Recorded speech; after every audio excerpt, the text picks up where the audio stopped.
অভিষেক বন্দ্যোপাধ্যায় আমার রক্তের সম্পর্কের কেউ নন, কিন্তু তিনি জনপ্রতিনিধি। তিনি একাধিকবার সংবাদ মাধ্যমের মুখোমুখি হয়েছেন, সেই রকমই আমরা খবর করেছি অভিষেক বন্দ্যোপাধ্যায়। এবং অভিষেক বন্দ্যোপাধ্যায়ের যে একটা জনপ্রিয়তা সারা বাংলা জুড়ে, সেটা তো লক্ষ্য করার মতনই এখনও রয়েছে। আমি বেরিয়ে আসতে পারতাম তো, আমি বেরিয়ে আসতে পারতাম, আমি ওইখান থেকে আমার গাড়িটা ছেড়েও আমি ব্যাকে চলে আসতে পারতাম, কিন্তু ওই মানসিকতা নিয়ে আমি যাইনি। ওই ওই জায়গায় যদি আমাদেরও সংবাদ মাধ্যমের কোনো সহকর্মীও বিপদে পড়তে আমি থাকতাম। কারণ এর আগে আমি 365 দিন আমি মানুষের পাশে এইভাবেই, কেউ শ্মশানে নিয়ে যাবে, গাড়ি পাচ্ছে না, তার গাড়ি ব্যবস্থা করে দেওয়া, কেউ রক্ত চাইছে রাত 2টোর সময়তে, ও নেগেটিভ এ নেগেটিভ, তার রক্ত ব্যবস্থা করে দেওয়া, ডোনার নিয়ে গিয়ে, এরকম কোন দালালি কিন্তু করিনি। একটা নেতা আসবে শুনছে, আমরা কোন নেতা, বলছে চোর আসবে শুনছে, আজকে ছাল ছাড়িয়ে দেবো ওর। আমরা বললাম আপনারা ছাল ছাড়াবেন, 2-4 জন মানুষ কি করে ছাল ছাড়াবেন? বলছে 2-4 জন নেই বাবা, আমরা অনেক আছি। আমরা জানি প্রত্যেকেই মূলত সাংবাদিকের কাজ হচ্ছে সংবাদ সংগ্রহ করা, আমরাও তাই করি। কিন্তু একজন সাংবাদিক যে কোনো অংশে গিয়ে একজন মানুষের আত্মসহায়ক হয়ে উঠতে পারে, একজন মানুষের দেহরক্ষী হয়ে উঠতে পারে, তার কিন্তু নিদর্শন সুমিত দে। এই মুহূর্তে আমাদের সঙ্গে রয়েছেন সরাসরি স্টুডিও থেকে সুমিত দাদা, রাষ্ট্র টিভি বাংলা পর্দায় স্বাগত। এই মুহূর্তে সোশ্যাল মিডিয়া জুড়ে যে খবর ঘুরছে, এবং সোশ্যাল মিডিয়া কেন, বিভিন্ন মেনস্ট্রিম যে খবর ঘুরছে, যে অভিষেক বন্দ্যোপাধ্যায় আক্রান্ত, এবং অভিষেক বন্দ্যোপাধ্যায়কে যখন আক্রমণ করা হয় তখন তার মাথায় একটা হেলমেট, একজনের গাড়িতে অভিষেক বন্দ্যোপাধ্যায় ঘুরেছেন, তার নাম সুমিত দে। সেই দিনের যে টোটাল এক্সপিরিয়েন্সটা, সেটা যদি আমাদের দর্শকদের একটু বল। দেখো, এক্সপিরিয়েন্স বলতে আমরা সাংবাদিকতা জীবনে, তুমিও এরকম জীবনে অনেক ঝুঁকি নিয়েছো, নিয়ে বিভিন্ন সময় বিভিন্ন জায়গায় গ্রাউন্ড জিরোতে গিয়ে খবর করেছো। মানে আমাদের মধ্যে হয় রেষারেষি, কে কার আগে এক্সক্লুসিভ দেবে গ্রাউন্ড জিরোতে। তা সেরকম দেওয়াতে তা আমিও সেই প্রতিদিনের নয় যেমন সাংবাদিকতা করি, তা আগে বিভিন্ন চ্যানেলগুলিতে সাংবাদিকতা করেছি, এখন নিজেই একটি চ্যানেল পোর্টাল খুলেছি, তা নিয়েই আমি চলছি। তা সেই নিয়ে চলাতে খবর সংগ্রহ করতেই সেদিনকে সোনারপুরে পৌঁছেছিলাম। কার্যত আমাদের না, ওই সাংবাদিকদের, তুমিও তো আছো, বিভিন্ন গ্রুপ আছে, পলিটিক্যাল গ্রুপ, সেটা বিজেপির হতে পারে, কংগ্রেস, সিপিএম, বিট ওয়াইজ গ্রুপগুলো আছে। মোটামুটি আমি সেই গ্রুপগুলোই আছি, এবং ক্রাইম বিট করি সেই গ্রুপগুলোতেও আছি। তা সেক্ষেত্রে খবর পাই যে অভিষেক বন্দ্যোপাধ্যায় তিনি যাবেন সোনারপুরে নিহতর পরিবারের সঙ্গে দেখা করতে। কে নিহত? সঞ্জু কর্মকার। সঞ্জু কর্মকার, যার 5 তারিখে এলাকার বাড়ি থেকে ডেকে নিয়ে গিয়ে, বাড়িতে মা এবং বাবা, বৃদ্ধা বাবা, মা, সেই অ্যাডভেস্টারের বাড়ি, মাটির দালান, সেই বাড়ি থেকে তাকে ডেকে নিয়ে যাওয়া হয়। ডেকে নিয়ে গিয়ে বাড়ি থেকে কিছুটা অদূরে, প্রায় তাদের অভিযোগ যে 35-40 জন মিলে তাকে প্রচণ্ড পরিমাণে মারধর করে, মারধর খাওয়ায়, মারধর খেয়ে বিভিন্ন শরীরের অংশে ফাটাফুটি আঘাত খেয়ে বাড়ি ফেরে। চিকিৎসা চলে, বেশ কিছুক্ষণ চিকিৎসা চলতে পর কিছুদিন পর মারা যায়, এমনই খবর হয়। তারপর তার শেষকৃত্য সম্পূর্ণ কেওড়াতলা মহাশ্মশানে। সেদিন থেকে অভিষেক বন্দ্যোপাধ্যায় ঠিক করলেন যে 26 দিন পর, যে অভিষেক বন্দ্যোপাধ্যায় তার মৃত্যুর 8 দিনের মাথাতে যে তার বাড়ি নিহতের পরিবারের সঙ্গে সাক্ষাৎ করবেন। এটা তৎকালীন রাজ্য সরকার যখন ক্ষমতায় ছিল, তৃণমূল কংগ্রেস, এবং তখন বিজেপি ছিল, তখনও কোথাও একটুখানি আগুন, মানে একটা চকলেট বোম ফাটলেও আমরা দেখেছি বিজেপির রাজ্য সভাপতি সুকান্ত মজুমদার ছিলেন তৎকালীন, এবং তার পাশাপাশি শ্রমিক ভট্টাচার্য এবং বিজেপির নেতৃত্বরা, তারা সেখানে পৌঁছে যেতেন। আমরা সন্দেশখালী মনে আছে, বকটুই মনে আছে, সমস্ত জায়গায় কিন্তু এরা পৌঁছে যেতেন। তাহলে সেক্ষেত্রে কি করা হতো? সেক্ষেত্রে যদি মনে করা হতো যে এলাকায় জনরোষ তৈরি হবে, এলাকায় অশান্তির বাতাবরণ তৈরি হবে, এলাকায় জনপ্রতিনিধি, সে বিজেপি হোক, সিপিএম হোক, যাই হোক, সে জনপ্রতিনিধি, সেই জনপ্রতিনিধি সেখানে গেলে বিপদ হতে পারে, তাহলে তখন কি করা হতো? তৎকালীন রাজ্য সরকার, তৃণমূল কংগ্রেসের সরকার ছিল, মমতা বন্দ্যোপাধ্যায়ের সরকার, এবং পুলিশ বড় গার্ডরেল করে দিত, এবং পুলিশ মাইকিং করতো যে আপনি এই জায়গায় যেতে পারবেন না, আমার বিএনএস এর 163 অর্থাৎ 144 ধারা জারি করা রয়েছে, আপনি যেতে পারবেন না। এটাই আমরা দেখে এসেছি এতদিন। কিন্তু এই প্রথম দেখলাম এই রাজ্যে পালা বদলের পর, যে এই প্রথম আমাদের দেখা, এটা সিপিএম আমলেও দেখেছি, পুলিশ গার্ডরেল হতো, জলকামান হতো, টিয়ার গ্যাস হতো তৃণমূল কংগ্রেসকে আটকানোর জন্য, কিন্তু তৃণমূলের আমলেও দেখেছি যে নবান্ন অভিযান করতে দেবো না, এরকম একটা বিষয় থাকতো, জলকামান, টিয়ার গ্যাস বিভিন্ন দিকে থাকতো। কিন্তু এই প্রথম পালা বদলের পর দেখলাম আমরা পুলিশ গার্ডরেল কেন, পুলিশ রাখবো না, শূন্য করে দেবো, পুলিশ আইন জিরো টলারেন্টে পুলিশ রাখবো না, সিভিকও রাখবো না, জনগণের হাতে তুলে দেবো, এবং জনগণের হাতে যারা কোন জনগণ, যদি সেই জনগণ হয় যে আমরা জনগণ, আমরা সত্যি দুঃখিত, আমরা কিছু পাইনি, আমরা বিপদগ্রামী, আমরা করছি, এইটা ওই জনগণ না। জনগণ মানে হচ্ছে জেলার যারা দায়িত্বে আছে, আচ্ছা। মানে অ্যাকচুয়ালি শাসক যখন ক্ষমতায় থাকে, সেটা তৃণমূল কংগ্রেসের মধ্যেও ছিল, যারা কিছুই ছিল না কোনোদিন, কিছুই করে না কোনোদিন, আজকে তাদের জন্য তাদের দলটাও চলে গেছে। তাদের জন্য, আমি তো কোনো রাজনৈতিক দলের নেতা নই, কিন্তু তাদের উৎপাতের জন্য এলাকা বেসিস সেই দলটা আজকে তাদের জন্যই চলে গেছে। সেই রকম বিজেপিতেও রয়েছে, রাজনীতি মানেই সব দলেই থাকে। এবার তারা কতটা কাজ করতে পারবে, বর্তমান রাজ্য সরকার তারা, এবং রাজ্য সরকারের কাছে কতটা ভালো মুখ হয়ে উঠতে পারবে, বর্তমান মুখ্যমন্ত্রীর কাছে হোক, বর্তমান নেতাদের কাছে হোক, সেই জায়গায় দেখাতে গিয়ে কোথাও গিয়ে একজন জনপ্রতিনিধিকে পিটিয়ে মেরে দিতে হবে, এই সংবিধান কোথায় লেখা আছে? আচ্ছা, তুমি একটু আগে বললে যে এটা প্রি প্ল্যান ছিল। হ্যাঁ, তুমি কিভাবে জানলে এটা প্রি প্ল্যান ছিল? দেখো, প্রিপেয়ার তোমাকে যদি এটা বলা হয়, সেদিনকে ওই ঘটনাস্থলে পৌঁছানোর আগে তুমি জানো যে কোনো জায়গায় যে কোনো অভিযান থাকলে সাংবাদিক আগে পৌঁছায়, পুলিশও পৌঁছায়, কিন্তু সাংবাদিকও পৌঁছায়। তাই সেই জায়গায় আমরা যখন পৌঁছেছিলাম, বিভিন্ন সংবাদ মাধ্যম, স্যাটেলাইট চ্যানেলগুলো থেকে শুরু করে ইউটিউব, ফেসবুক পোর্টালগুলি, সেই সময় আমরা দেখতে পাই এই সোনারপুর বি গার্ডেন একটি ব্যাংকোয়েট রয়েছে। সেই ব্যাংকোয়েটের সামনে একটা চারপাশে গাড়ি একটু মজুত রয়েছে, ওই ছোট ছোট হাতি গাড়িগুলো, আর ওখানে গেটে 2-4 জন টুপিদারি এবং লুঙ্গি পরা ব্যক্তি ছিল। তা তখন তাদেরকে জিজ্ঞাসা করলাম যে আপনারা এখানকার লোকাল নাকি, মানে আমাকে তো জানতে হবে যে কি বিষয়টা এখানে। বলছে না না, আমরা লোকাল। কোথায়? বলছে কেউ মিনাখা, কেউ মালঞ্চ থেকে এসেছি। বললাম তাহলে এইখানে কেন এসেছেন, কোনো অনুষ্ঠান আছে? বলছে না, ওই একটা নেতা আসবে শুনছি। বললো কোন নেতা? বলছে চোর আসবে শুনছি। বললাম চোর বলতে কার কথা উল্লেখ করছেন? আমরা সাংবাদিক, বলুন না পরিষ্কার করে। তখন তখন ওদের মধ্যে আবার সাংবাদিক দেখলো, তখন দেখছে আই কার্ড ফাই কার্ড আমাদের কাছে আছে। আচ্ছা, এটা কি তোমার স্ট্রিং অপারেশন ছিল? মানে স্টিম অপারেশন, স্টিম অপারেশন, একদম স্টিম অপারেশন। মানে জানতে হবে তো হচ্ছেটা কি। দেখো, সংবাদ মাধ্যমের কাজ কাউকে খুন করিয়ে দেওয়া নয়, সংবাদ মাধ্যমের কাজ কাউকে বিপদে ফেলে দেওয়া নয়। সংবাদ মাধ্যমের কাজ হচ্ছে, যেটা তুমি করো, আমিও করেছি, সেগুলো হচ্ছে মানুষকে সত্যটা দেখানো। এটাই হচ্ছে সংবাদ মাধ্যমের কাজ। এখন অনেকের অনেক রকম, অনেক চ্যানেলের অনেক রকম তার একটা সিস্টেমেটিক থাকে, কে কার সাথে, কোন সরকারের সাথে কিভাবে খবর করে হাঁটবে। তা সেই জায়গায় দাঁড়িয়ে জিজ্ঞেস করি, তখন বলছে আজকে ছাল ছাড়িয়ে দেবো ওর আমরা। বললাম আপনারা ছাল ছাড়াবেন, 2-4 জন মানুষ কি করে ছাল ছাড়াবেন? বলছে 2-4 জন নেই বাবা, আমরা অনেক আছি। বললাম মানে? বলছে আসুন ভেতরে। ভেতরে নিয়ে গিয়ে ভিডিওটা আমি দেবো তোমাকে, দেখো। ওই ভিডিওটার মধ্যে পরিষ্কার দেখা যাচ্ছে যে পুরো হল ঘর ভর্তি মানুষজন নিয়ে আসা হয়েছে। প্রত্যেকে কি সংখ্যালঘু সম্প্রদায়? সংখ্যালঘু। তার মধ্যে সংখ্যালঘুদের মধ্যে এবার এদেরকে লিড কারা করছে? জেলা নেতৃত্ব। কারা?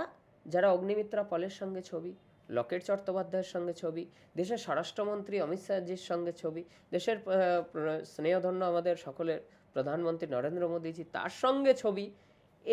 এদের সঙ্গে ছবি লিড করবে কারা? বিজেপি জেলা নেতৃত্ব।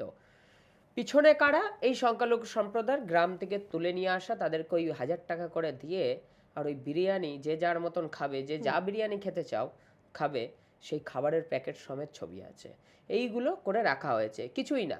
অভিষেক বন্দ্যোপাধ্যায় ঢুকবে, খুব সরু রাস্তা, তার গাড়ি ঢুকতে পারবে না, তাই তাকে পায়ে হেঁটে ঢুকতে হবে। তখন মানুষ ঝাঁপিয়ে পড়তে হবে। ওই যে পচা ডিম বলছে, পচা ডিম নয়, ওরা পচা ডিম পচালো নাকি যে পচা ডিম দেবে? ওই 5-10 ট্রে ডিম, পোলট্রি মুরগির ডিম কিনে নিয়ে এসেছে, ডিম ছুড়বে। ডিম ছড়ার সাথে সাথে বালি ছুড়বে, যাতে তার চোখ অন্ধ হয়ে যায়। চোখকে লক্ষ্য করে বালি ছোড়া হবে, বালিও ছোড়া হয়েছে, প্রচুর ভিডিওতে আছে। তার পাশাপাশি ইট পাটকেল যে যেমন পারবে। আরেকটি দলের প্রিপ্ল্যান ছিল যে তাকে কোনো রকমে ওই জামা ফামা টেনে হিঁচড়ে তাকে নিচে মাটিতে ফেলে দিতে হবে, ফেলে দিয়ে তাকে পা মোছার মতন করে মারতে হবে। জনপ্রতিনিধিকে এই দিনটা দেখতে হবে পশ্চিমবঙ্গের বুকে। সেই জায়গায় দাঁড়িয়ে যখন দেখলাম যে তার জীবনের একটা বিশাল ক্ষতি হতে চলে, বিশাল, যে ক্ষতির মানে মাপকাঠি কোথায় চলে যেতে পারে কোনো ঠিক নেই, অর্থাৎ তার মৃত্যুও ঘটতে পারত সেখানে। কিন্তু সেই জায়গা থেকে আমি যখন দেখলাম যে যখন তার জীবনে এতটাই ঝুঁকি নেমে গেছে, তখন আমি তো আর আমি তো তার দলের মুখপাত্র নই, আর তার দলের নেতাও নই, আর কোনোদিন আমি নেতা ছিলামও না এলাকার। তাই সেই আমি সাংবাদিকই ছিলাম। তাহলে সেই জায়গায় দাঁড়িয়ে আমি তো তাকে বারণ করতে পারি না, দাদা আপনি যাবেন না, আমি কেন বলবো? সেখানে তার পুলিশ নেই, রাজ্য সরকারের পুলিশের দায়িত্ব ছিল এটা, সোনারপুর থানার আইসির দায়িত্ব ছিল এটাকে আটকে দেওয়া, যে সাহেব যাবেন না, আপনার বিপদ আছে, যদিও যেতে হয় আমাদের গাড়িতে। তাহলে কি অভিষেক বন্দ্যোপাধ্যায়ের ওপরও পুলিশেরই কোনো জায়গায় গিয়ে ক্ষোভ ছিল, যার জন্য পুলিশ হয়তো ক্ষোভ ছিল বলেই তো একটা পুলিশ রাখেনি। অভিষেক বন্দ্যোপাধ্যায় এত মার খেলেন, এত সমস্যার মধ্যে পড়লেন, এত সমস্যার মধ্যে পড়ে 2 ঘন্টা ধরে সেই নিহতের পরিবারের পাশ, অভিষেক বন্দ্যোপাধ্যায় পারলে বেরিয়ে আসতে পারতেন। যেভাবে নিয়ে ঢুকেছি সেইভাবেই বার করে নিয়ে আসতাম, আমরাই বার করে নিয়ে আসতাম। শহীদ হলে হতাম, একটা সংবাদ মাধ্যম প্রথম শহীদ হতো, সাংবাদিক যদি শহীদ করা তাদের নীতিগীতি হয়ে দাঁড়ায় তাহলে শহীদ হতাম। আচ্ছা, ওখানে একটা হেলমেট দেখা গেছিল যেটাকে বলা হচ্ছে পুলিশের হেলমেট। না, দেখাও এটা কথা পুলিশ লেখা আছে, যারা মূর্খের স্বর্গে বাস করছে, এগুলো মূর্খের কথাবার্তা। একটা মানুষকে একটা মাথা বাঁচানোর তাকে একটা হেলমেট দেওয়া হচ্ছে, পুলিশের হেলমেট কি করে হয়? আরে ওই হেলমেটটা তো তুমি আমি ছোটবেলায় যখন ক্রিকেট প্র্যাকটিস করেছি ময়দানে, তখন ওই হেলমেট আমার বাবা মায়েরা কিনে দিয়েছে। হেলমেটটা তোমার গাড়িতে ছিল মানে হেলমেটটা তোমার তো? আমার গাড়ি, আমার গাড়ি, আমার হেলমেট। আচ্ছা, হেলমেটটা কোথা থেকে সেদিনকে হেলমেট না, কোথা থেকে জোগাড় না এইটাই হলো কথা, যে ওই হেলমেটটার অনেক রহস্য রয়েছে। যে রহস্য তুমি জানো, তৎকালীন রাজ্য সরকার তৃণমূল কংগ্রেস ছিল এবং নবান্ন অভিযানের ডাক দিয়েছিল বামেরা, ঠিক কোভিডের কয়েকদিন আগে আগে আগে। তা সেই সময় ওই রগিল জল মারা হয়েছিল, জল কামানে, সাথে পুলিশের লাঠিচার্জে বিমান বসু সহ বেশ কয়েকটা সিপিএম কর্মী সমর্থকদের মাথাও ফেটে যায়, এবং সেই মাথা ফাটার মধ্যে তার মধ্যে মাথা আমারও ফাটে। আচ্ছা, পুলিশের লাঠিতে ইটে আমার মাথা ফাটে, মাথায় এখনো আমার এই জায়গাটা 13টা সেলাই, এখনো ওই জায়গায় এমন টাক পড়ে গেছে, জীবনে কোনোদিন চুল গজাবে না, ও বলে দিয়েছিল ডাক্তার। তা সেই জায়গা থেকে সেদিন থেকে ঠিক করেছি যে সাংবাদিকতা যদি করতে, আর যদি কোনো অভিযান হয়ে থাকে, কারণ আমি এন্টারটেনমেন্ট বিট কোনোদিন করিনি, সেলিব্রিটিদেরকে নিয়ে ক্রাইম বিট করেছি, এইসব অভিযান পলিটিক্যাল বিট যদি করতে হয়, তাহলে ভাই আমি আমার জীবন মাথা বাঁচাতে আমি একটা 550 টাকা দিয়ে একটা হেলমেট কিনবো। ময়দান মার্কেটে তুমি যাবে, যারা বলছে পুলিশের হেলমেট, বিশ্বাস করো পুলিশের যেখানে জিনিসপত্র বিক্রি হয়, তুমি গিয়ে জিনিস চাও তোমায় দেবে না, তোমার আই কার্ড দেখাতে হবে। তা এই ময়দান মার্কেটে যাবে, খেলার ক্রিকেটের ব্যাট প্যাড সব কিছু A to Z হেলমেট, এই হেলমেটটাই পাওয়া যায়। এই হেলমেটটা পুলিশের নয়, হ্যাঁ এই হেলমেটটা পুলিশ ব্যবহার করে, পুলিশ র্যাব ব্যবহার করে, এই হেলমেটটা পুলিশের IPS পদমর্যাদারা ব্যবহার করে, কিন্তু তাদের ট্যাগ এখানে একটা স্ট্যাম্প ট্যাগ বসানো থাকে। আবার অনেকে দেখবে তুমি এই যে তোমায় দেখা এই জিনিসটা, এই জিনিসটা সাধারণত পুলিশের কাছে, এখন পুলিশের পকেটে দেখবে এই জিনিসটা, তার মানে কি এটা আমি পুলিশ হয়ে গেছি? পুলিশ না, দেখো কোথাও ট্যাগ নিয়ে এদের এখানে কলকাতা পুলিশ না তো বেঙ্গল পুলিশের ট্যাগ থাকবে। এটা কি? এটা আমার চ্যানেলের আমার আই কার্ড। তা এটাকে দেখে যদি আমার বুক পকেটে দেখে যদি বলো পুলিশের আই কার্ড, তাও তো ভুল। তাহলে ওই হেলমেটটা পুলিশের ছিল না। আমার মাথা বাঁচানোর জন্য প্রত্যেক কটা অভিযানে হেলমেট ব্যবহার করি। নন্দীগ্রামে ভুয়ো ইভিএম ধরেছিলাম, ওই হেলমেটই ব্যবহার করেছিলাম। সেই জায়গা থেকে বিভিন্ন জায়গায় ওই হেলমেট, প্রত্যেক কটা নবান্ন অভিযানে ওই হেলমেট ব্যবহার করেছি। এবার সেই হেলমেটটা আমার সাথে ছিল, যখন দেখলাম তার বিপদ অনিবার্য, সে আমার কথা শুনবে না, আর আমার তাকে বলারও অধিকার নেই যে আপনি যাবেন না, তখন অভিষেক বন্দ্যোপাধ্যায় যাচ্ছেন, তাকে লক্ষ্য করে শুরু হয় বালি, ডিম, ইট বৃষ্টি, নোংরা গালিগালাজ। তার মা আর বাবা তো সত্যি কথা বিশ্বাস করুন, আমি তো দেখেছি সামনে থেকে, তার মা আর বাবা এমন কোনো খারাপ মানুষ নয় যে তার মা বাবাকে এই ভাষাগুলো শোনে, যে ভাষাগুলো দিচ্ছে সেটা সংবাদ মাধ্যমে বলার মতন না। তবু সেই অভিষেক বন্দ্যোপাধ্যায় শুনছে, তবু হাসি মুখেই ছিলেন তিনি তখনও। কিন্তু যখন তার প্রতি মারধরটা শুরু হলো না, আমি বাধ্য হলাম তার দেহরক্ষীদের বলতে, আপনি প্রয়োজন পড়ে আমাকে যদি, কারণ এখান থেকে হেঁটে প্রায় এখনো 1-1.5 ঘন্টা যেতে হবে, হেঁটে 1-1.5 ঘন্টা লেগেছে হাঁটতে আমাদের, ওইখানে 45 মিনিট 1 ঘন্টা লেগেছে তার বাড়ি পৌঁছাতে। তা আপনি আমার গাড়িতে বসিয়ে নিতে পারেন। এবার আমার গাড়িতে প্রেস লেগে সেই গাড়িটাকেও ভাঙলো পরিকল্পিতভাবে এরা। কে ভাঙলো? সামনের সারিতে কাকে দেখা গেল? সামনের সারিতে দেখা গেল যে অভিজিৎ বিশ্বাস, ডাক নাম তার ঋষি, সে জেলা নেতৃত্বের দায়িত্বে রয়েছে এবং প্রমোটারিং রাজ তার চলেও সেই ব্যক্তি। তো পুলিশ কাট, চুল তার সাদা জামা পরে, গলায় গরুর দড়ির মতন মোটা শোনাচ্ছেন। তা আমাদের তো সোনা মোটা শোনাচ্ছেন, যে আমার রূপোর চেন ছিল ছিঁড়ে নিয়েছে, হারিয়ে গেছে। আমার সোনার চেন ছিল না, আমার যা হারিয়েছে রূপোর চেন ছিল, একটা আংটি ছিল, হারিয়েছে, হাতে এখনো দাগে যে আংটি। হারিয়েছে। অভিষেক বন্দ্যোপাধ্যায়ের ঘড়ি থেকে শুরু করে চশমা সবকিছু ভেঙে দেওয়া হয়েছে, হারিয়ে গেছে, অনেক কিছুই হয়েছে। সেই জায়গায় দাঁড়িয়ে আমার গাড়ি ভাঙার চেষ্টা, ভিডিওতে পরিষ্কার, গাড়ি ফেলে দেওয়ার চেষ্টা, যখন একদম আমাদের হাতের, এবার তো আমি সাংবাদিক, আমি তো আইনের ঊর্ধ্বে নই, কারোর বুকের উপর দিয়ে গাড়ি চালিয়ে দেবো।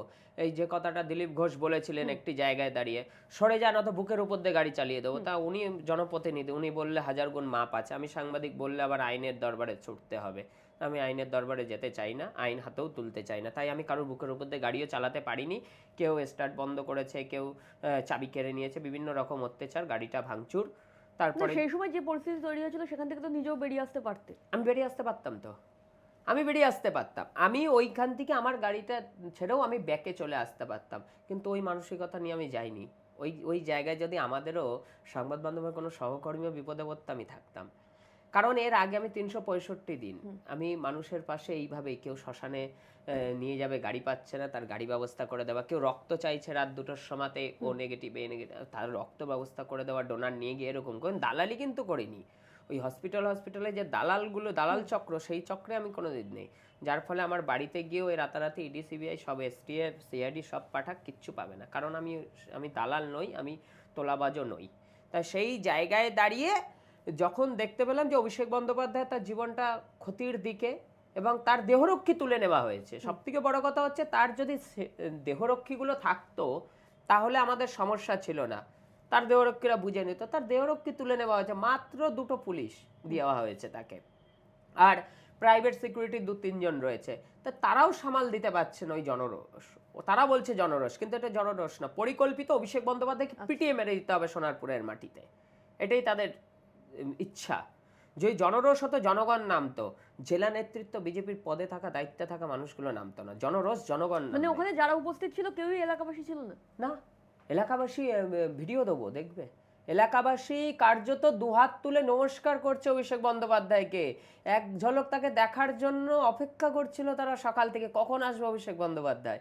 যে এলাকাবাসী যথেষ্ট তারা সম্মান জানিয়েছেন অভিষেক বন্দ্যোপাধ্যায়কে। আর অভিষেক বন্দ্যোপাধ্যায় পাল্টা তিনি অত মার খেয়েছে, তিনি শরীরে ক্ষত বিক্ষত, বিভিন্ন জায়গায় রক্ত জমার, যতটা পেরেছে বাঁচিয়েছি, যতটা পারিনি। সেই জায়গা থেকে তিনি দুহাত তুলে নমস্কারও করেছেন। এলাকাবাসীর থেকে জেলা নেতৃত্ব বিজেপির এই বহিরাগতদেরকে নিয়ে সেটাকে জনরস বলা হয় না।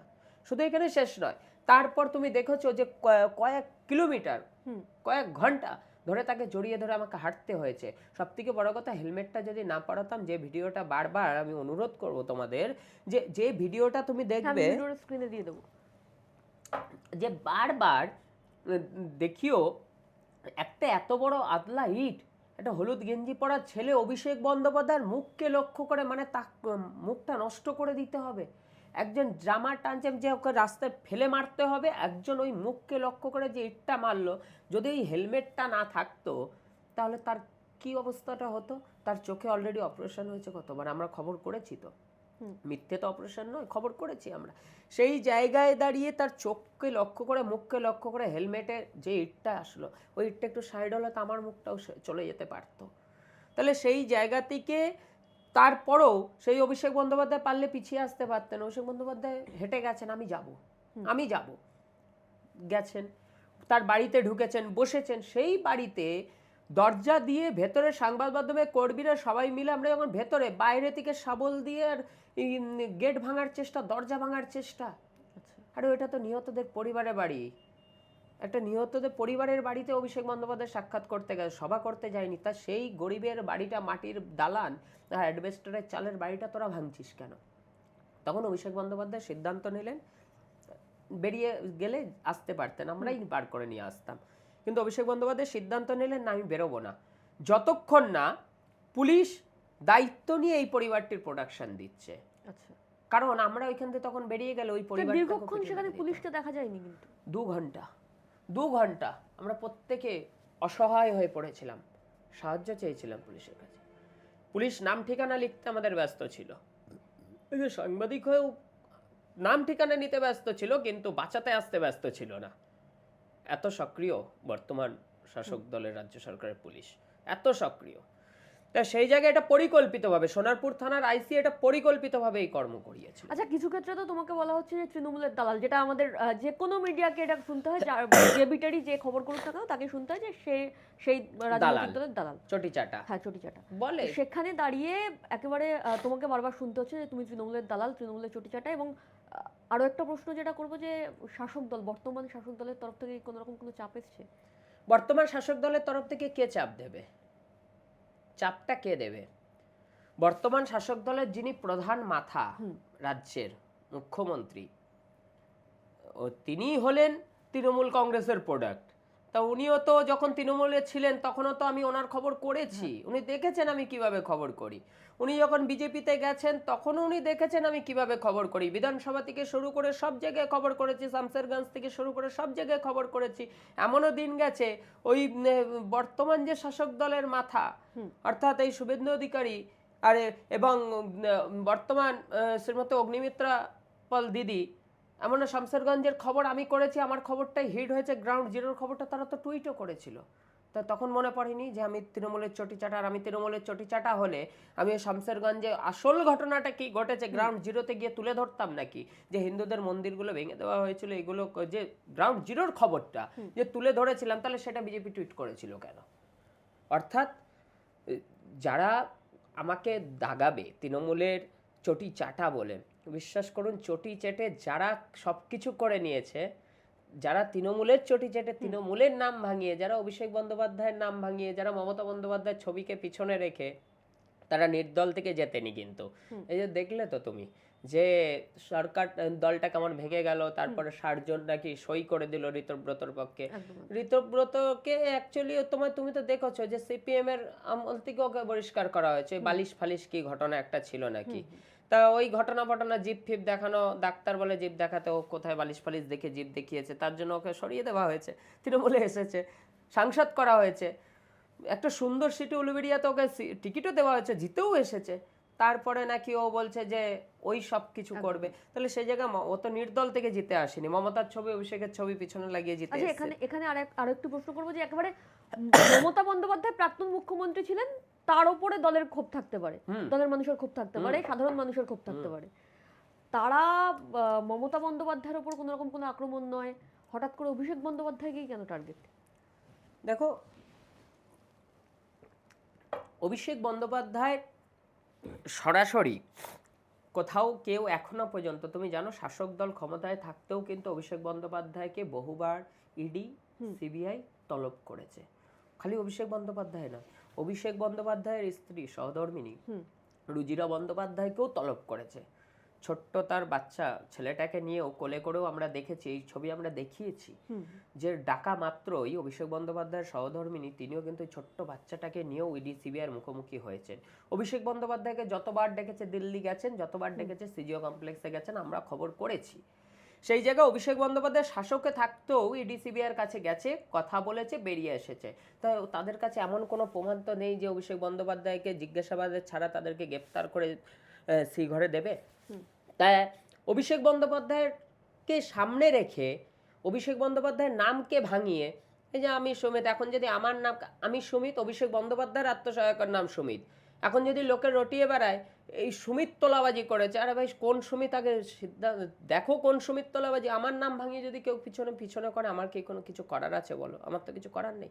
তো অভিষেক বন্দ্যোপাধ্যায়ের নাম ভাঙিয়ে যে সমস্ত পুচকে পাচকা নেতারা ওই চৌকাটে একজন কতগুলো সব বলছে আমরা একে ঢুকতে দেবো না, ওকে ঢুকতে, কতগুলো নেতা আছে পুচকে বাচকা, তারা যদি কিছু করে থাকে তা তার তো সমস্যাতে পড়তে হচ্ছে অভিষেক বন্দ্যোপাধ্যায়কে। অভিষেক বন্দ্যোপাধ্যায়কে কোথাও কোনো, আমরা আজ পর্যন্ত, আমি খুঁজি তো, এখনো খুঁজি, প্রত্যেক দিন রাত 4টে 4:30 অবধি জেগে জেগে এখনো খুঁজি। আবার তো চ্যাট জিটিপি বেরিয়েছে, ওদেরকে আমি বলি যে এরকম কিছু দেখান যে পশ্চিমবঙ্গে এবং ভারতবর্ষের ঐতিহাসিক কোনো রাজনীতিবিদ, একজন কোনো নেতার যে টিভির পর্দায় টাকা নিতে দেখা গেছে ভাইরাল কিছু, একটাই সালে বারবার চলে আসে যে বর্তমান মুখ্যমন্ত্রী শুভেন্দু অধিকারী, তার ছবিটা, ভাইরাল ছবিটা, কিন্তু অভিষেক বন্দ্যোপাধ্যায়ের ছবি আসেনি এখনো পর্যন্ত।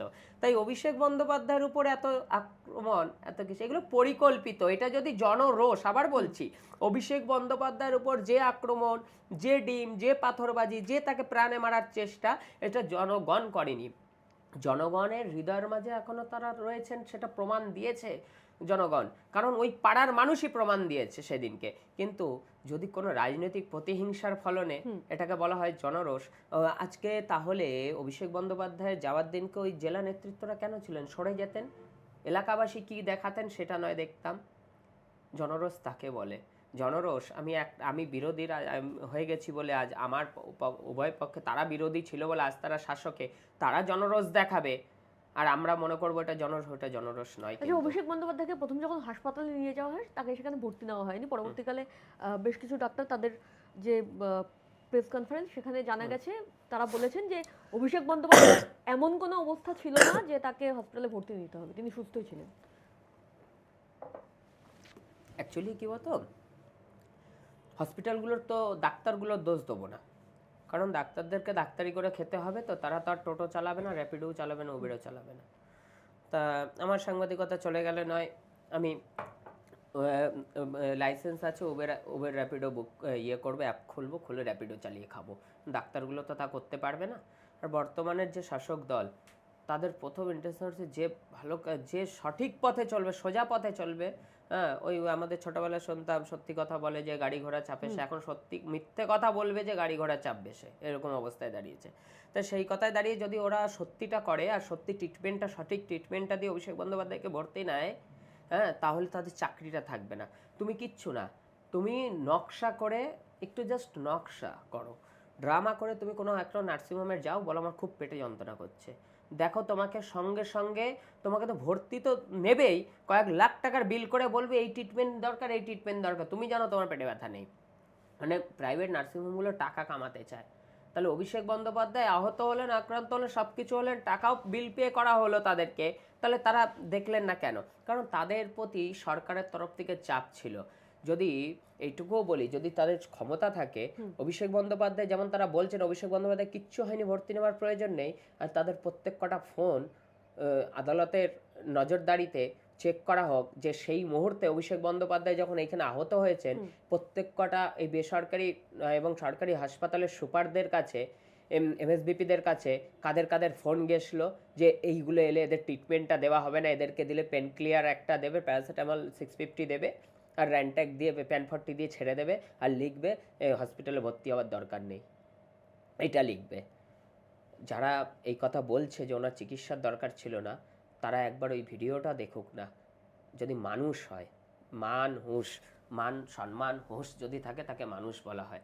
যারা লিখলেন তাদেরও হাতটা কেঁপেছে। দেখুন তাদের আগেকার প্রেসক্রিপশন লেখা আর এখনকার অভিষেক বন্দ্যোপাধ্যায়ের লেখাটা যে ডাক্তার লিখেছে, দেখুন হাত এমন তাদের কাঁপতে কাঁপতে লিখেছে যে ওই লেখার সাথে ওই লেখা হ্যান্ডরাইটিংয়েরও তফাৎ পাওয়া যাবে। কারণ তাদেরকে বাধ্য হয়েছে এই রাজ্য সরকারের বর্তমানে ফোনের চাপে পড়ে অভিষেক বন্দ্যোপাধ্যায় সহ অভিষেক বন্দ্যোপাধ্যায়ের সঙ্গে যে সমস্ত কর্মী হোক, সংবাদ মাধ্যম হোক, যারাই হোক আহত হয়েছে, তাদের ট্রিটমেন্ট দেওয়া যাবে না, তাদের ট্রিটমেন্ট দেওয়া যাবে। তার দেহরক্ষা কি ভুল করেছে? দুটো পুলিশের আর্মসকে, তার রাইফেল কেড়ে নেওয়ার চেষ্টা, কেড়ে নেওয়াও হয়েছিল। সে যখন তার কাছে পাল্টা পাবলিকের কাছে কেড়ে নিতে গেছে, তাকে লাথি মেরে ড্রেনে ঢুকিয়ে দেওয়া হয়েছিল। তার পিঠের সিটডারা থেকে কোমর অবধি পুরো রক্ত জমাট। আমাদের কোথায় মারিনি, এই সারা দাবনা থেকে শুরু করে কোমর রক্ত জমাট হয়ে রয়েছে। হাত, কাদের উপর যে হাত ছিল, হাতের উপর সমানে ইট পাথর, চোখের কোনায় এখনো ড্রপ চলছে, চোখের কোনায় রক্ত জমাট। আমরা কি ভুল করেছিলাম? অর্থাৎ এইসব। আচ্ছা, সাংবাদিকতা করতে গেলে তো বিভিন্ন সময় বিভিন্ন রকম থ্রেটের সম্মুখীন হতে হয়। এই ঘটনার পরে কি কোনো রকম কোনো থ্রেট এসেছে? কে দেবে? ওইটাই তো বললাম, কে দেবে থ্রেট? কেন দেবে থ্রেট? যে দেবে সে আদৌ মানুষের পর্যায়ে পড়ে কিনা সেটাও সন্দেহের মধ্যে থাকবে। সোশ্যাল মিডিয়াতে থ্রেট দিক না সোশ্যাল মিডিয়াতে, আর আমার বাড়ি সবাই চেনে, চলে আসুক না। আরে আমি তো আবারও বলছি, আমার দেহরক্ষী নেই। বিজেপি নেতাদের মতন 8টা 10টা সিআরপিএফ, ওদের তো একটা পুচকে নেতাও 4টে সিআরপিএফ জওয়ান নিয়ে ঘুরে বেড়ায়। এদিকে বর্ডার থেকে শয়ে মানুষ বাংলাদেশিরা যখন ঢুকে পড়ে, তখন তাদের আটকানোর মতন ক্ষমতা তাদের থাকে না। সেন্ট্রাল ফোর্স নেই তো বর্ডারে, তাদের কোথা দিয়ে হবে? সেন্ট্রাল ফোর্স বিএসএফ তো কেউ থাকে না। এ তো রাজ্যের পুচকে নেতাদেরকে, মানে মুরগি চোর ছাগল চোরের মতন নেতাদেরকে, তাদেরকে সিকিউরিটি দিতে ব্যস্ত। তাহলে আমার তো তাও নেই, আমি তো একা। তো তুমি ডাকলে আমি চলে এলাম এতটা কিলোমিটার পথ দিয়ে। আর এখন তো কালো জামা হেভি ভাইরাল, এখন তো আমার মুখ কালো জামা হেভি ভাইরাল। রাস্তাতে তো এখন তো বিজেপির সরকার, তা বিজেপি রমরমা বাজার, তা সেই জায়গায় আসুক, পিটিয়ে মারুক, অসুবিধে কি আছে? আরে মরতে তো একদিন হবে, কিন্তু তুমি মারতে এসে যদি মারতে না পারো তারপর তোমার দশা কি হবে? আর আমি গুন্ডা নই, হাতেও মারবো না, কিছুই না, কিন্তু একটাই কথা, যে যেটা হয়েছে অপরাধ হয়েছে। আজ অভিষেক বন্দ্যোপাধ্যায়কে প্রাণে মারার চেষ্টা হয়েছে, এইটা চলতে পারে না। এটা গণতান্ত্রিক অধিকার ভারতবর্ষের আইনে কোথাও লেখা নেই। এবং স্বয়ং এই বিষয়টা নিয়ে রাজ্য রাজনীতি শুধু নয়, দেশের কোণা কোণা থেকে অভিষেক বন্দ্যোপাধ্যায়ের খবর যেমন নেওয়া হয়েছে, ঠিক সেইভাবেই কালো জামা পরা পাশের ছেলেটির নাম তো অনেকে জানে না, খবরও তারা নিয়েছেন। সেটা মল্লিকার্জুন খাড়গে থেকে শুরু করে তিনি রাহুল গান্ধী থেকে শুরু সোনিয়া গান্ধী, প্রিয়াঙ্কা গান্ধী, সবাই খবর নিয়েছেন। এমনকি সেই জায়গা দাঁড়িয়ে আমি এটুকুই অনুরোধ করব আমাদের দেশের আমার মাতৃসমান তিনি আমাদের রাষ্ট্রপতি মহোদয় দ্রৌপদী মুর্মু ম্যাডামকে, যে দেখবেন একটু এই যে পশ্চিমবঙ্গে ঘটে গেল ঘটনা, একজন জনপ্রতিনিধিকে পিটিয়ে মেরে দেওয়ার মতন অবস্থা। এইখানে তো কিছু হলেই, কিচ্ছু হলে, একটা পথ দুর্ঘটনা হচ্ছে, তাতেও সবাই রাষ্ট্রপতি শাসন চেয়েছিল আজ থেকে এই মাসখানেক আগে, যখন তৎকালীন তৃণমূল সরকার ছিল। কিন্তু এই অবস্থাতে দাঁড়িয়ে কেউ একবার বলল না যে একজন জনপ্রতিনিধিকে পিটিয়ে মেরে দেওয়ার মতন অবস্থা আমরা আর পারছি না এই রাজ্যটা। কেউ আর রাষ্ট্রপতি শাসনের দাবি আর করছে না। অভিষেক বন্দ্যোপাধ্যায় আমার রক্তের সম্পর্কের কেউ নন, কিন্তু তিনি জনপ্রতিনিধি। তিনি একাধিকবার সংবাদ মাধ্যমের মুখোমুখি হয়েছেন, সেই রকমই আমরা খবর করেছি অভিষেক বন্দ্যোপাধ্যায়। এবং অভিষেক বন্দ্যোপাধ্যায়ের যে একটা জনপ্রিয়তা সারা বাংলা জুড়ে, সেটা তো লক্ষ্য করার মতনই এখনও রয়েছে। তো সেই জায়গায় দিয়ে বলতে পারি একটাই, ওনার কাছ থেকে, উনি শাসক ক্ষমতায় থাকতেও দুর্ব্যবহার ওনার কাছ থেকে কোনোদিন আমরা পাইনি কেউ, সংবাদ মাধ্যম কোনোদিন দুর্ব্যবহার পাইনি। মমতা বন্দ্যোপাধ্যায়ের কাছ থেকে তো পাইনি, ওনার কথা ছেড়েই দিন, অভিষেক বন্দ্যোপাধ্যায়ের কাছ থেকেও পাইনি। তো সেই জায়গায় দাঁড়িয়ে অভিষেক বন্দ্যোপাধ্যায় কেন, অভিষেক বন্দ্যোপাধ্যায়ের জায়গায় যদি অন্য একজন কেউ থাকতো, একইভাবে এইভাবেই ঝাঁপিয়ে পড়তাম, তাতে যদি আমার মৃত্যু হতো হোক না, এরকম যদি কোনো জায়গায় যদি আজ প্রাণ, দেশের জন্য প্রাণ দিয়েছেন স্বয়ং নেতাজি সুভাষচন্দ্র বোস, এবং সেই দিকেই আমরা দেখে চলি না যে একটা মানুষকে পিটিয়ে গণহত্যা করা হবে, পিটিয়ে মেরে দেওয়ার মতো পরিকল্পনা করা হবে। একজন জনপ্রতিনিধি যিনি পার্লামেন্টে আমাদের কথা তুলে ধরেন, ভারত পশ্চিমবঙ্গের কথা, দাবি দাবা তুলে ধরেন, চোখে চোখ রেখে দেশের স্বরাষ্ট্রমন্ত্রী থেকে শুরু করে দেশের প্রধানমন্ত্রীর সঙ্গে চোখে চোখ রেখে তাদের চোখে আঙুল দিয়ে দেখে তাদের ভুলটা, তাদের চুরির বিদ্যাটা ধরিয়ে দেন, সেটাই কি তার অপরাধ নাকি? এটা পরিকল্পিতভাবে, যার জন্য ওখানে কোনো পুলিশ ফোর্স রাখা হয়নি, একটা জনপ্রতিনিধি যাবে বলে। এবং সেদিনকার যদি এই যার কথা বললাম, এই অভিজিৎ বিশ্বাস, এবং বিশেষ করে যার নাম ঋষি, জেলা দপ্তরের একটা কোনো দায়িত্বে রয়েছেন, তার ফোনটাকে আদালতের তত্ত্বাবধানে নিয়ে তার ফোনটা সেদিন দেখা হোক, চেক করে যে সেই দিনকে কার কার সাথে কিভাবে কথা হয়েছে আর কাকে কাকে বলা হয়েছে। এমনকি দেখা যাবে সোনারপুর থানার আইসিকেও বলেছে আমরা অপারেশন করে নেবো, তারপর ফোর্স পাঠাবেন। তাদের প্রি প্ল্যান, অর্থাৎ এই প্রি প্ল্যান তাদের কাজে লাগিনি। অভিষেক বন্দ্যোপাধ্যায়কে যতটা পেরেছি তুমি দেখেছো বাঁচিয়েছি, এবং আগামী দিনেও এইভাবে যদি বাঁচাতে হয় বাঁচাবো। কিন্তু আমি সোনালী গুহ হয়ে যাব না। সোনালী গুহ তুমি দেখেছো, দেখো মমতা বন্দ্যোপাধ্যায়কেও একজন কেউ বাঁচিয়েছে, সোনালী গুহ পাশে ছিলেন, কিন্তু সোনালী গুহ এখন এমন কথা বলছেন মনে হয় তিনি তো আর তুলসী পাতা গেছিলেন কেন, যদি বলেন তো। কিন্তু আমি আবারও বলছি, আমি ভবিষ্যতে সোনালী গুহ হব না। কারণ অভিষেক বন্দ্যোপাধ্যায় হয়তো আমার থেকে 19-20 হতে পারে, আমার থেকে হয়তো 2 বছর 1 বছর ছোট হতে পারে এবং বড় হতে পারে, আশা করি ছোটই হবে। তাহলে সেক্ষেত্রে অভিষেক বন্দ্যোপাধ্যায়কে, আমার একজন জনপ্রতিনিধিকে, আমি যাকে দিনের পর দিন আমরা দেখেছি, সামনে থেকে দেখেছি, খবর করেছি, তাকে পিটিয়ে হত্যা করার মতো আমি আমার শত্রুকেও দেখতে পারবো না। অভিষেক বন্দ্যোপাধ্যায় দূরের কথা, অভিষেক বন্দ্যোপাধ্যায়ের পাশে যেভাবে ছিলাম আছি থাকবো, কিন্তু আমি সোনালী গুহ কোনোদিন হব না। ধন্যবাদ দাদা। এটাই হয়তো গণতন্ত্রের চতুর্থ স্তম্ভ, যারা নিজেদের কথা না ভেবে সামনে যারা আছেন, চারপাশে যারা আছেন তাদের কথা ভাবে, এবং গণতন্ত্রকে রক্ষা করাই হচ্ছে আমাদের মূল মোটো। আমি যখন ঘুনিতে আমার উপর আক্রমণ হয়, তখন যখন অনেকে ইন্টারভিউ নিচ্ছিল আমার, তখন আমি একটা কথা বলেছিলাম। এই কথাটা আমাকে প্রথম বলেছিল হচ্ছে আমার একজন খুব পরিচিত একজন বলেছিল যে সাংবাদিকের ব্রেন কাজ করে আর পেন কাজ করে, হাত কখনো কাজ করে না। তো সেটাই হয়তো আমরা দেখলাম আবারও একবার, যে সেই সময় যদি তোমার ব্রেন কাজ না করতো, তাহলে হয়তো আজকে অভিষেক বন্দ্যোপাধ্যায় অন্য কোনো জায়গায় থাকতেন, এবং হয়তো তার ছবিটা আমরা আবারও স্ক্রিনে দেখাতাম সাদা কালোতে। তো সেখানে দাঁড়িয়ে ধন্যবাদ তোমাকে, এবং রাজ্যের যারা শাসক দল আছেন প্রত্যেককেই বলবো আপনারা মানবিকতার খাতিরে মানুষের কথা ভাবুন, সংবাদ মাধ্যমের কথা ভাবুন। আমরা ফিরবো খুব তাড়াতাড়ি এমনই গ্রাউন্ড জিরো থেকে অনেক সত্য আমরা তুলে ধরবো আপনাদের সামনে। ততক্ষণ সঙ্গে থাকুন, দেখতে থাকুন রাষ্ট্রীয় টিভি বাংলা, সত্যের সাথে সবার পাশে।